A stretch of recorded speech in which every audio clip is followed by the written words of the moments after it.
Stalbertsday Day was an excellent opportunity for students in the medical school, in the graduate school program, School of Nursing, from really all different disciplines to showcase what they're doing outside of the classroom. As you can see around you, lots of people are presenting the result of their work. It's really exciting. The whole summer, we worked hard to prepare for this day. So my research project in summer was working on melanoma cancer. We were interested in the effect of T regulatory cells on the tumor cells.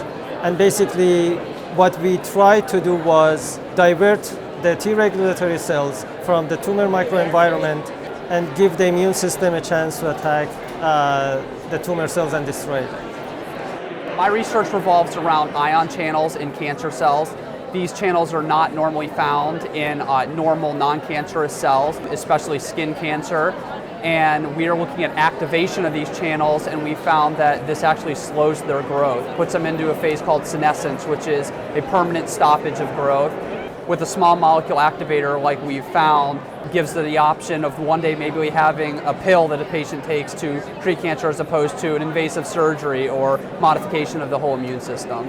This is going from bench to bedside, so we're all learning in the classroom how to one day be great physicians and scientists and nurses, but this is really where what we do at the bedside starts to help our patients.